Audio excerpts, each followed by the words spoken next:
মূল্যবান মতামত প্রত্যাশা করছি। আর বাবা, জামাতের শিবিরের মাদ্রাসা আমি 30 বছর পড়াইছি, তা আমি তো সবচেয়ে বেশি আকীদা ওদেরকে শিখাইছি। আকীদা খারাপ হইলে কি আমি আমার চোখে পড়তো না এগুলি?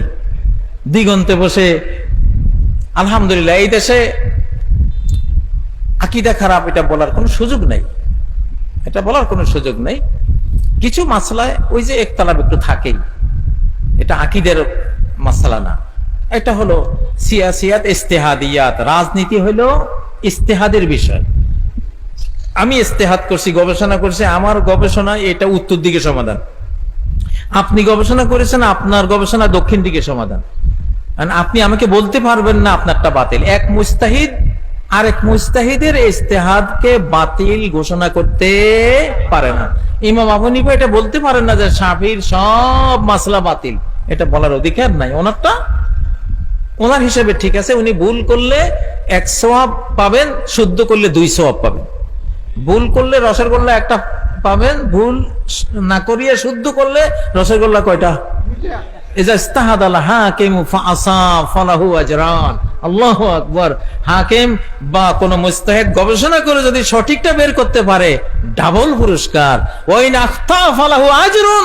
আর যদি ভুল করে, শাস্তি নাই, দণ্ড নাই, অপরাধ নাই, তার জন্য একটা সওয়াব আছে, কারণ সে সত্য জানার জন্য একটা চেষ্টা করেছিল।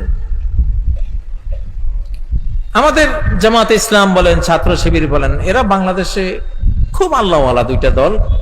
এরা যেই কোনো হক কথা মানি নাই অকাতরে, কোরআন সুন্নাহর সত্যটা বুঝতে পারলে এরা মেনে নেয়। আমি দেখছি, আমার সারা জীবনের অভিজ্ঞতা।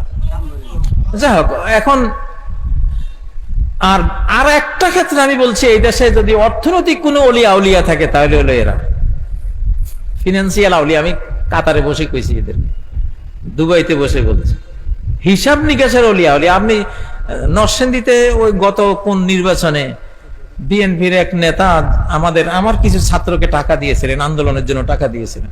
আন্দোলন শেষ, ভোটাভুটি শেষ, 35,000 টাকা পাচ্ছে।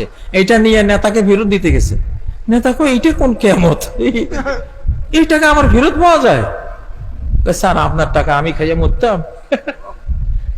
এগুলি হলো অর্থনৈতিক আর ওলিয়া উলিয়া। আলহামদুলিল্লাহ, এটা বাস্তব। আমি দোয়া করি যে আল্লাহ তাআলা এই বাংলাদেশের সবচেয়ে বড় জাগতিক সমস্যা হলো চোরের সমস্যা। এই জন্য চোরের ওষুধ হলো শিবির আর জামাত। তাদের হাতে দেশটা থাকলে 1 টাকাও চুরি হবে না, ইনশাআল্লাহ। ইনশাআল্লাহ। ডক্টর ইউনূস সাহেব, আপনি তো নিশ্চয় শুনবেন যদি সময় পান, বা আপনার কেউ শোনাবে। দেশের জন্য বলছি, এটা কোনো দলীয় কথা না, এটা জাতীয় কথা। কি কথা? তারা এগুলি বুঝে। ইসলামী ব্যাংক চালায়, আলহামদুলিল্লাহ, ওখানে কোনো দুর্নীতি নেই। আছে দুর্নীতি? 2টা মন্ত্রণালয় জামাতের নিজামী সাহেব চালিয়েছিলেন, মুজাহিদ ভাই চালিয়েছিলেন। 1 টাকাও যদি ফল্ট পেত, কিয়ামত করে ফেলতো।